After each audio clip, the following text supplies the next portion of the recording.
خوش فہمیوں میں مبتلا ہونا، بڑی بڑی باتیں کرنا، بڑے بڑے دعوے کرنا، بڑے بڑے تذکرے کرنا، بڑی بڑی اعلانیہ گفتگو کرنا اور اپنے ہی خیال میں بڑا کچھ بن جانا، یہ سنجیدہ لوگوں کا طریقہ نہیں۔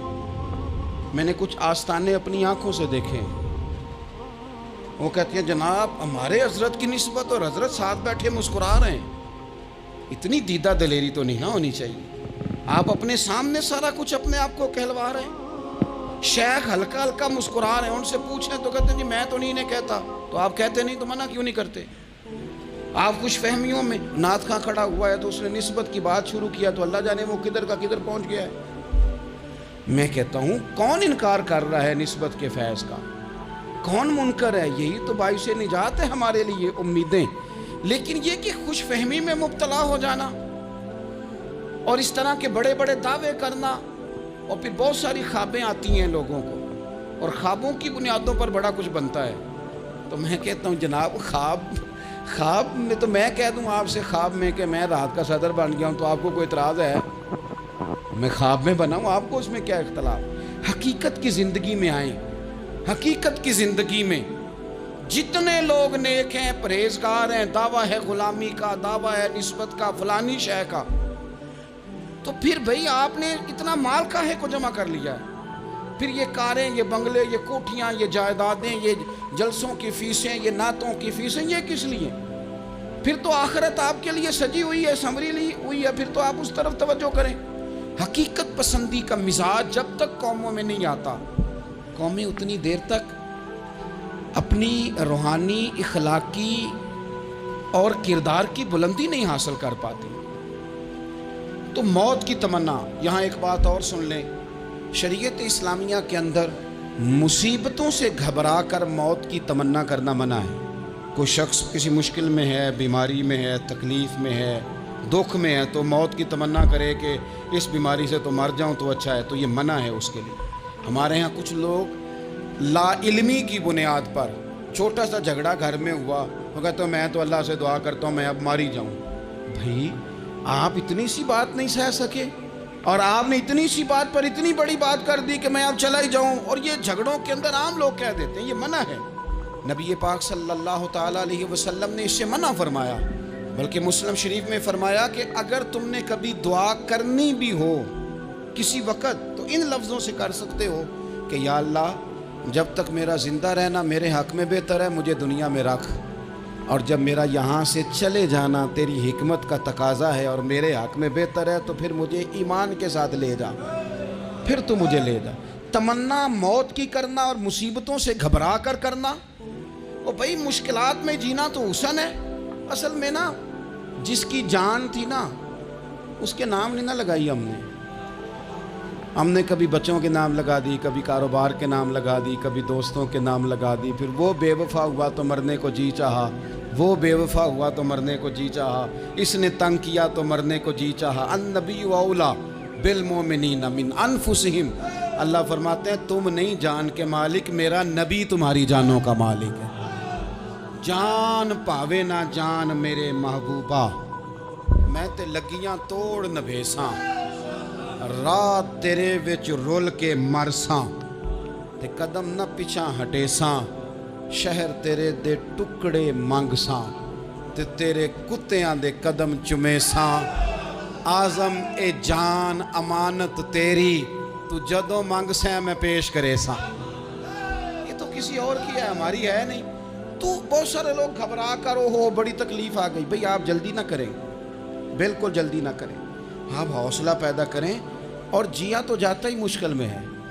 اقبال نے کہا تھا کار جہاں دراز ہے اب میرا انتظار کر، یہ زندگی لمبی ہے، یہ مشکلات سے ہو کر کے گزرتی ہے، اس میں مد و جزر رہتا ہے۔ تو شریعت اسلامیہ میں منع ہے موت کی تمنا کرنا، موت کی خواہش کرنا، بلکہ نبی پاک صلی اللہ تعالیٰ علیہ وسلم نے تو یہاں تک ارشاد فرمایا کہ تم موت کی تمنا نہ کرو، اس لیے کہ اگر تم برے ہو اور زندہ ہو تو ہو سکتا ہے زندگی میں اللہ تمہیں توبہ کی توفیق دے دے، اور اگر تم اچھے ہو تو پھر بھی موت کی تمنا نہ کرو، اس لیے کہ اچھے ہو تو تمہاری اچھائی میں روز برکت ہی ہو رہی ہے، لوگوں کو فائدہ ہی ہو رہا ہے، خیر ہی بٹ رہی ہے۔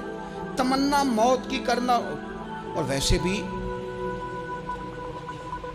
نہ ہم اپنی مرضی سے یہاں آئے ہیں اور نہ مرضی سے جانے کی کوشش کرنی چاہیے معاذ اللہ۔ نہ اپنی مرضی آئے ہیں نہ اپنی مرضی سے کوئی مرنے کی کوشش کرے گا تو خودکشی حرام ہے، اور رب رسول کی مرضی سے مرے گا تو وہ شہادت ہے۔ وہ اس طرح کی شہادت ہے کہ جس میں کہا مردہ کہنا ہی نہیں، یہ تو زندہ ہے، اس لیے کہ میرے نام پہ مر گیا ہے۔ تو موت کی تمنا کرنا یا اس طرح کا رویہ منع ہے۔ البتہ یہ جو یہود کا کام تھا، ان کا جو لہجہ تھا، اللہ فرماتے ہیں یہ تو ہزار سال عمر مانگتی ہیں تو جانا ہی نہیں چاہتے۔ کچھ لوگ لمبی عمر کے حریص ہوتے ہیں، اس کی وجہ یہ ہوتی ہے کہ آخرت کے لیے کام نہیں کیا، آخرت پر اس طرح کا یقین نہیں، اس طرح کا مزاج نہیں، دنیا داری کا مزاج بن گیا، بہت سارا مال جمع کر لیا، بڑے بنگلے بنائے، اتنی مشکل دنیا داری اکٹھی کی، اب چھوڑ کے مر جائیں۔ لوگوں کا مرنے کو دل ہی نہیں کرتا، کوئی ارادہ ہی نہیں ہے، بالکل نہیں دنیا چھوڑنا چاہتے، محنت سے اکٹھی کی ہے، اتنے لاؤ لشکر بنائے ہیں، اب کیسے چھوڑ جائیں۔ کچھ لوگ ایسے ہیں جنہوں نے گٹھڑی باندھ کے رکھی ہوئی ہے، ان کو زیادہ ویٹ نہیں کرنا پڑتا، اس لیے کہ انہوں نے کوئی سامان بوکی نہیں کرایا، تو جو ہے ہینڈ کیری ہے، اس لیے لوگ انتظار کرتے رہیں گے اور جناب بلال حبشی جنت میں پہنچ بھی جائیں گے۔ ابھی میزان عمل لگا ہوگا لیکن حضرت ابو ذر غفاری جنت میں ٹہلتے ہوئے نظر آ رہے ہوں گے۔ لوگوں نے جمع نہیں نہ کیا، جتنا مال زیادہ اتنی چیکنگ بھی اس کی زیادہ، جتنے بیگ زیادہ، ایئرپورٹ پہ اتنا انتظار بھی زیادہ۔ ہینڈ کیری والے کو کوئی مسئلہ اسی کسے دے کچھ بھی نہ لگ دے تے نہ کوئی ساڈا دردی، بھئی مال کا ہے کا تو حساب کا ہے کا۔ مولا علی شیر خدا کرم اللہ تعالی وجہہ الکریم سے کسی نے کہا ہم گنجائشیں تلاش کرتے ہیں نا، اور شریعت کی گنجائش اختیار کرنے میں حرج بھی کوئی نہیں ہوتا، شریعت گنجائش دیتی ہے، مال جائز ہو آپ کو تو آپ اس کو استعمال کریں، بڑا مکان بنائیں، بڑی جائیداد خریدیں، بڑی گاڑی میں سفر کریں، مہنگا موبائل خریدیں، اچھے کپڑے پہنیں، کوئی منع نہیں کرتا۔ لیکن جو حضور کا مزاج ہے، جو سرکار نے اپنے لیے پسند کیا، وہ یہ ہے کہ سویرے روٹی کھانی ہے، شام کو فاقہ کرنا ہے۔ تو حضرت مولا علی شیر خدا کرم اللہ تعالی وجہہ الکریم سے کسی نے کہا کہ چلو جائز پیسے اکٹھے کر لیں، جائز تو جمع کرنا منع نہیں۔ تو حضرت علی کی باتیں بڑی حکمتوں والی تھی نا، تو ایک جملے میں انہوں نے کئی جواب دے دیے، کہنے لگے میاں مال حرام ہو تو عذاب ہوتا ہے، حلال ہو تو حساب ہوتا ہے، لہٰذا ہم دونوں کام ہی نہیں کرتے، نہ ادھر جاتے ہیں نہ ادھر جاتے ہیں۔ جمع کرنے کی حاجت کیا ہے؟ دنیا اتنی سجا لینا، اتنی سوار لینا، بڑا ٹھنڈا اے سی چلتا ہے ہمارے کمروں میں، کھلی آنکھوں سے لوگ بستر سے اٹھ نہیں پاتے، آنکھیں کھل گئی ہیں، الارم بج گیا ہے، لیکن وہ بہت مزے کی پسند کی روٹی رات کھائی تھی، اپنی مرضی کا کھانا کھایا تھا، پیٹ بھر کے کھایا تھا، مرضی کے مشروبات پیے تھے، ٹھنڈے کمرے میں آرام ہے، کھل گئی ہے آنکھ، موٹے الارم نے آواز دیا اٹھو، لیکن یہ غفلت ہے نا، دنیا جمع کر لی ہے نا ساری۔ میں آپ کو صحیح بتاتا ہوں، اگر یہ ساری آسانیاں نہ ہوں، دقتیں ہوں، کچھ رات کو ہمیں تھوڑا پسینہ بھی آئے تو بار بار آنکھ کھلے، یہ مچھر کبھی نہ سونے دے تو بار بار آنکھ کھلے، یہ تن آرام پسند نہ ہوں تو کچھ اٹھیں، کچھ رات کو گرمیوں کی چھوٹی راتوں میں بھی تہجد پڑھی جا سکے۔ لیکن اقبال کہتے ہیں لہو مجھ کو رلاتی ہے جوانوں کی تن آسانی، یہ تن آسان ہو گئے، مزاج نہیں رہا ہمارا، ہمیں آرام چاہیے، سکون چاہیے۔ آپ یقین کریں کبھی کبھی میں حیران ہوتا ہوں، رونا آتا ہے اپنی اگلی نسل پر، رونا آتا ہے، یعنی بچے مدرسے میں پڑھنے والے، چونکہ وہ اے سی والے گھر سے اٹھ کے آتے ہیں، مدرسے میں پڑھنے والے بچے کہتے ہیں جناب وہ کچھ گرمی زیادہ ہے تو میری کچھ طبیعت برداشت نہیں کرتی، تو میری اماں نے کہا تھا 4 چھٹیاں لے لو کہ موسم ٹھیک ہو جائے گا تو پھر سے تعلیم ہو جائے گی۔ تو غور سے چہرے دیکھتے ہیں تو ہم کہتے ہیں یار اگر کل کو ہمیں جہاد پہ جانا پڑا تو ہم لوگ جائیں گے، ہم میدانوں میں نکلیں گے، ہم وہ لوگ ہیں جو سختیاں برداشت کریں گے، یہ والے لوگ ہیں جو میدان میں جائیں گے، جو 1 منٹ کے لیے اتنی دنیا جمع کر لی، مرنے کو جی نہیں چاہ رہا۔ حضرت شاہ فرید الدین عطار رحمۃ اللہ علیہ کہتے ہیں میں بڑا مہنگا کاروبار کرتا تھا، عطر بیچتا تھا، مہنگا کاروبار ہے نا، عرب شریف کے اندر آپ جائیں تو جہاں سونے والی دکان ہوتی ہے اس کے ساتھ خوشبو والی دکان ہوتی ہے، مکہ مکرمہ میں دیکھ لیں، مسجد نبوی میں دیکھ لیں، مہنگا کاروبار ہے، اور اب میرا بزنس تھا، کاروبار تھا۔ تو آپ فرماتے ہیں کہ ایک دن ایک بزرگ آ گئے، انہوں نے ایک شیشی دیکھی، خوشبو سونگی، دوسری، تیسری، چوتھی، اچھے سیل مین آگے بڑھ کے خود کہتے ہیں آپ کو کیا چاہیے. میں نے بھی کہا بابا جی کیا چاہیے مجھے بتائیں, کیا دیکھ رہے ہیں؟ تو بابا جی بڑے دھیمے ٹھنڈے اور حوصلے والے لہجے میں کہنے لگے, پتر دیکھ رہا ہوں تیری جان بڑی مشکل سے نکلے گی. تو میں نے کہا وہ کیوں؟ کہنے لگے اتنی مہنگا مہنگا تو نے مال جمع کیا ہے, کبھی مرنے لگے گا تو یہ یاد آئے گا, کبھی وہ یاد آئے گا, کبھی سادہ کر لیں اس کو, سادہ کر لیں, کبھی اس سوسائٹی والا پلاٹ یاد آئے گا, کبھی ادھر والا یاد آئے گا, کبھی لاہور والا یاد آئے گا. کہاں مرنے کو جی چاہتا ہے. اور پھر ایک اور دھوکہ ہے, میں بچوں کے لیے کر رہا ہوں. بچوں کے نام تو ایک دھیلا بھی نہیں, وہ تو سارا آپ کے اپنے نام ہے. ایسے ہی بہانہ بنایا ہوا بچوں. کس بچے کے نام؟ بچے نے تو 50 دفعہ کہا ہے کہ وہ ایک دکان بیچ دو, میں نے کام کرنا ہے. تو ابا کہتا مراں گا تو تاں بکے گی. کہاں بچوں کے لیے؟ کون کہتا ہے بچوں کے لیے؟ یہ تو خواہشات ہیں جن پر ہمارا اپنا قبضہ ہے. ہر کنجی تو ہماری جیب میں. کون کہہ رہا ہے؟ وہ تو کبھی جا کے ملے گا ان کو جب موقع آئے گا. تو کہا یہ اتنا مال جمع کیا ہے تم پتر, تیری جان تو مشکل سے نکلے گی. تو کہتے ہیں میں دنیا دار تھا, دنیا دار کو نصیحت کریں تو وہ غصہ کرتا ہے, طنز کرتا ہے. کہتے مجھے غصہ آیا تو میں نے جھٹ سے کہا, لوگ کہتے نہیں تم اپنی قبریں جانا ہے, تو میں اپنی کہتے میں نے جھٹ سے کہا, میں نے کہا بابا میری جان تو مشکل سے نکلے گی تو تیری کیسے نکلے گی؟ کہتے ہیں بابا جی کہنے لگے پتر ادھر آنا ذرا. تو میں کاؤنٹر کے اوپر سے ہو کے بابا جی کے پاس آیا. وہ میری دکان کے فرش پہ لیٹے, کعبے کو منہ کیا, کلمہ پڑھا اور ان کی روح پرواز کر گئی. عرش فرشتے بانگاں ملیاں, مکے پہ گیا شور, بلے شاہ اسی نہیں مرنا, اے تے مر گیا ہی کوئی ہور, نالے وارث شاہ ہو کدوں مر دے جنہ کیتیاں نیک کمائیاں نے. کہا یہ دیکھ لو مر گئے, بس اتنی کام تھا, تیاری ہے. امام غزالی کا آخری وقت تھا نا, تو انہوں نے وضو کیا, غسل کیا, خوشبو لگائی, اپنے ہاتھوں سے چادر بچھائی, پھر تکیہ رکھا, پھر لیٹے, پھر حضور پہ درود پڑھا, اور پھر کہنے لگے رب اگر تیری مرضی ہے تو غزالی بھی تیرا تیار ہے. بس یہ جملے زبان پہ تھے اور روح پرواز کر گئی. موت کو سمجھے ہیں غافل اختتام زندگی, یہ ہے شام میں زندگی, پھر صبح دوام میں زندگی. عزیز بھائیو, ہم نے نا بڑی آسائشیں جمع کر لی, بڑا کچھ اپنی عقل کے زور پر ہم نے اکٹھا کر لیا. نہیں ہمارا پروگرام. کسی سے پوچھ لیں صحت کیسی ہے, تو عمر اگر اس کی بڑی اوپر بھی چلی جا رہی ہو, اب تو خیر سالگرہ میں آنے کا رواج ہر جگہ آ گیا ہے, ہم سے بھی لوگ پوچھتے ہیں کہ آپ بتائیں آپ کس تاریخ کو پیدا ہوئے تھے, تو میں کہتا ہوں کوئی کارنامہ سر انجام دے لینے دو, پھر بتا دیں گے. ابھی تو کچھ کر نہیں سکے, کچھ بتائیں گے تو کچھ دن بھی منا لیں گے. ابھی تو لگتا ہے کہ بڑا وقت ضائع ہو گیا ہم سے. تو عزیز بھائی, کوئی نہیں کہتا کہ اب ٹائم آ گیا ہے, شوگر ہو گئی ہے, بلڈ پریشر ہو گیا ہے, طبیعت خراب رہتی ہے, فلانا مسئلہ ہو گیا ہے.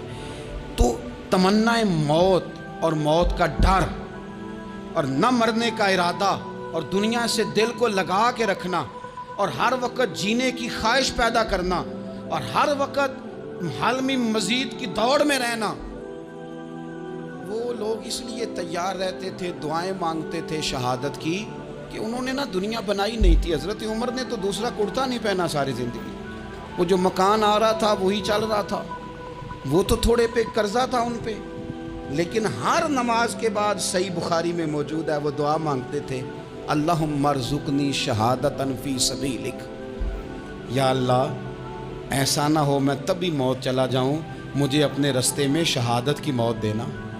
ہر نماز کے بعد دعا مانگی جا رہی, لیکن شہادت والی موت کی نہیں, شہادت والی موت. اللہم ارزقنی شہادتا فی سبیلک. اور مالک مدینہ چھوڑنے کو دل نہیں کرتا, یا اللہ شہادت کی موت دینا, اور دینا بھی اپنے نبی کے شہر کے اندر, یہیں رہوں, یہیں میرا مدفن بنے.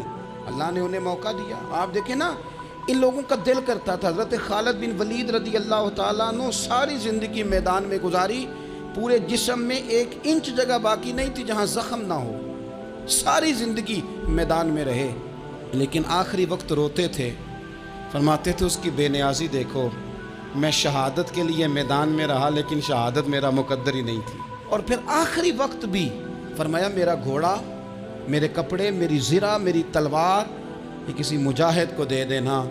چلو میں اب جہاد میں نہیں ہوں تو میرا سامان تو جہاد میں رہے, کسی مجاہد کو دینا. ان لوگوں نے جتنی محنت کی نا مرنے کے بعد کے لیے کی، مرنے کے بعد کے لیے زندگی کا جو دوسرا پل ہے اس کے لیے کوشش کی، وہاں انہوں نے صدقات جمع کرائے، خیرات جمع کرائے، عبادات جمع کرائیں، حسن اخلاق جمع کرایا، اچھا سلوک جمع کرایا، انہوں نے آخرت کے بینک میں ڈھیروں مال جمع کرایا، وہاں ان کے مکان بک ہوئے، جنت میں ان کے نام کی بڑی بڑی جگہیں اللہ تبارک و تعالیٰ کے فضل سے طے کی گئیں، تو پھر انہیں وہاں جانے میں کوئی دشواری بھی نہیں تھی، انہیں کوئی مشکل نہیں تھی، وہ تیار تھے، لیکن چونکہ ساری محنت ہی دنیا کے لیے ہے، وہ جو خاص ایک آخرت پر مسلمان کا ایمان اور یقین اور تیقن تھا اس طرف ہمارا مزاج نہیں۔ آپ دیکھیے حضرت ملک الموت اسرائیل علیہ السلام نا حضرت ابراہیم علیہ السلام کی روح قبض کرنے کے لیے حاضر ہوئے، تو کہا جناب چلیے آپ کی روح لینے آیا ہوں، تو حضرت ابراہیم علیہ السلام فرمانے لگے اسرائیل، یہ قاضی ثناء اللہ صاحب پانی پتی رحمۃ اللہ علیہ نے اس کو تفسیر مظہری میں لکھا ہے، حضرت ابراہیم خلیل اللہ علیہ السلام فرمانے لگے اسرائیل کیا کوئی خلیل بھی اپنے خلیل کی روح قبض کرتا ہے؟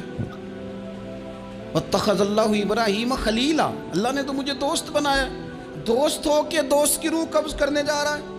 حضرت اسرائیل نے ارادہ چھوڑا اور حضرت ابراہیم کا وہ جملہ لے کے رب کی بارگاہ میں حاضر ہوئے، عرض کی مالک جناب ابراہیم علیہ السلام نے فرمایا ہے کہ اللہ کی بارگاہ میں عرض کرو کہ مالک کیا کوئی خلیل بھی اپنے خلیل کی روح قبض کرتا ہے؟ تو رب کریم نے فرمایا اب میرا بھی پیغام جا کے جناب ابراہیم کو دے دو، ان سے جا کے کہو رب فرماتا ہے کیا کوئی خلیل بھی اپنے خلیل کی ملاقات کو ناپسند کرتا ہے؟ آپ کو تو ملنے کو بلا رہے ہیں، موت تو ایک پل ہے، یہاں سے گزریں گے تو جا کے محبوب سے ملیں گے، تو کیا کوئی خلیل بھی ناپسند کرتا ہے کہ وہ اپنے خلیل سے ملاقات نہ کرے؟ حضرت سیدنا اسرائیل علیہ السلام پیغام لے کے آئے اور کہا ہے اللہ کے خلیل رب فرماتا ہے کیا خلیل بھی خلیل کی ملاقات کو تو حضرت ابراہیم تو کھول کے روئے، کہنے لگے اب دیر نہ کر، اب ذرا جلدی کر، اب ذرا جلدی لے جا۔ اور میرے نبی پاک صلی اللہ علیہ وسلم نے فرمایا، سیاستہ میں حدیث ہے، فرمایا تم میں سے جو رب سے ملنے کو پسند کرتا ہے نا، جو اللہ سے ملنے کا شوق رکھتا ہے نا، اللہ بھی اس کی ملاقات کو پسند فرماتا ہے۔ تم میں سے جو رب سے ملنے کا شوق رکھتا ہے، اقبال کیا کہتے ہیں؟ کہتے ہیں تیرے عشق کی انتہا چاہتا ہوں، تو میری سادگی دیکھ میں کیا چاہتا ہوں، میرا ذرا سا تو دل ہے مگر شوق اتنا، میں وہی لن ترانی سنا چاہتا ہوں، مالک میرا دل کرتا ہے میں تجھ سے کہوں رب آریلی، میں تجھے دیکھنا چاہتا ہوں، اور تو مجھے کہے لن ترانی تو نہیں دیکھ سکتا، میرا ذرا سا تو دل ہے مگر شوق اتنا، میں بھی وہی لن ترانی سنا چاہتا ہوں۔ پھر خود ہی کہنے لگے او بھری بزم میں راز کی بات کہہ دی، میں بڑا بے ادب ہوں سزا چاہتا ہوں، یہ تو سب کو بتانے والی بات ہی نہیں تھی جو میں نے بتا دی، بھری بزم میں راز کی بات کہہ، بڑا بے ادب ہوں سزا چاہتا ہوں۔ نبی کریم علیہ السلام نے فرمایا تم میں سے جو رب کی ملاقات کا شوق رکھتا ہے نا، اللہ بھی اس کی ملاقات کو پسند فرماتا ہے، اور فرمایا تم میں سے جس کا رب سے ملنے کا شوق نہیں نا، اللہ بھی اس کی ملاقات کو پسند نہیں فرماتا۔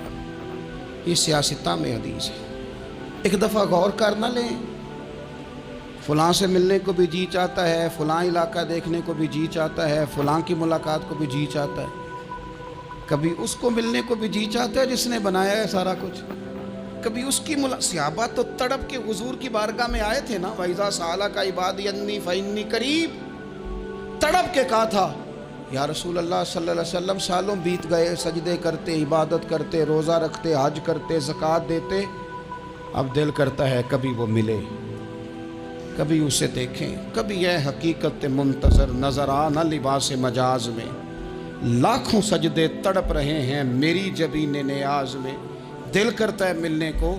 تو جب صحابہ نے آ کے حضور کی بارگاہ میں یہ عرض کی نا یا رسول اللہ رب سے ملنے کو جی چاہتا ہے، تو اللہ نے فرمایا وَإِذَا سَأَلَكَ عِبَادِي عَنِّي فَإِنِّي قَرِيبٌ، اے محبوب جب میرے بندے آپ کے پاس آ کے میرے بارے میں سوال کریں تو ان سے فرما دو میں تو ان کے قریب ہی ہوں، جب بھی دعا مانگیں گے میں ان کی دعاؤں کو قبول فرماؤں گا، میں قریب ہوں ان کے۔ اپنے دل کے اندر شوق ہو، اللہ رسول کی طرف بڑھنے کا شوق ہو، مسلمان موت سے نہیں ڈرتا، لیکن صحیح بخاری اور صحیح مسلم میں حدیث ہے، نبی پاک علیہ الصلوۃ والسلام نے فرمایا آج ایک مسلمان 1000 کافر کو آگے لگا لیتا ہے اور کافر بھاگ جاتا ہے، ایک وقت آئے گا ایک کافر ہوگا اور 1000 مسلمان کو بھگا ڈالے گا۔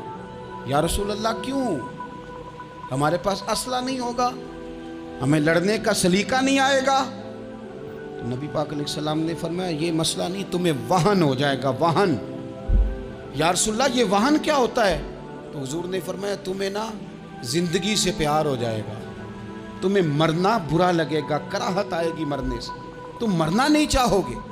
تو جب کسی کو زندگی سے پیار ہو جائے تو پھر وہ بھاگتا ہے، پھر وہ ہر بندے کی ہر بات مانتا ہے چونکہ وہ جینا چاہتا ہے۔ اور کچھ لوگ ایسے ہوتے ہیں، وہ جب بدر میں مسلمان پہنچے نا تو جاسوس بھیجا ابو جہل نے، کہا جاؤ پتہ کر کے اور لوگ کتنے ہیں اور ان میں جوان کتنے ہیں، بوڑھے کتنے ہیں اور اسلحہ کتنا ہے۔ جاسوسی اس دور میں بڑی آسان تھی، کوئی مخصوص وردی تو فوجیوں کی ہوتی نہیں تھی۔ تو وہ شخص آ گیا، مسلمانوں کو دیکھ کر واپس گیا، تو جا کے اس نے بدر کے دن ابو جہل سے کہا کہ وہ 313 ہیں اور ان میں بچے بھی ہیں، بوڑھے بھی ہیں اور اسلحہ بھی زیادہ نہیں، اور گھوڑے اور اونٹ اور سواریاں بھی تھوڑی ہیں۔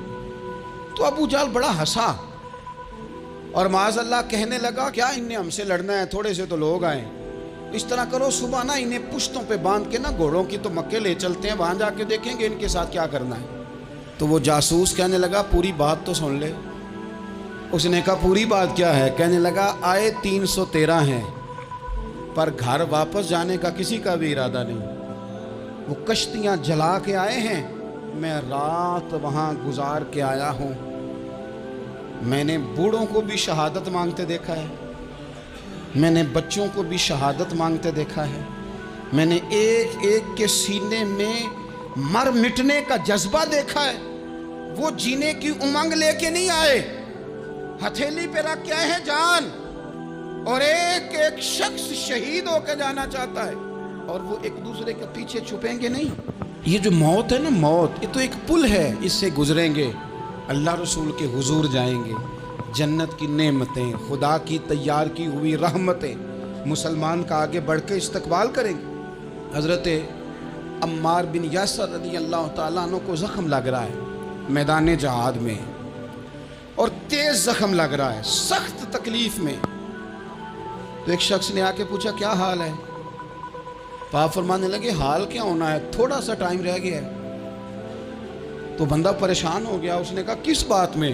فرمانے لگے تھوڑا سا ٹائم رہ گیا، بس میں نبی پاک سے ملنے والا ہوں اور حضور کے صحابہ سے ملنے والا ہوں۔ حضرت عمار بن یاسر رضی اللہ تعالیٰ کہنے لگے تھوڑا سا ٹائم رہ گیا، تھوڑا سا مرنا مرنا ہر کوئی آکھے تے میں بھی آکھاں مرنا، تے جس مرنے تھی خوشبو نہ آوے او مرنا کی مرنا، تے جس مرنے وچ سونا راضی اس مرنے تو کی ڈرنا۔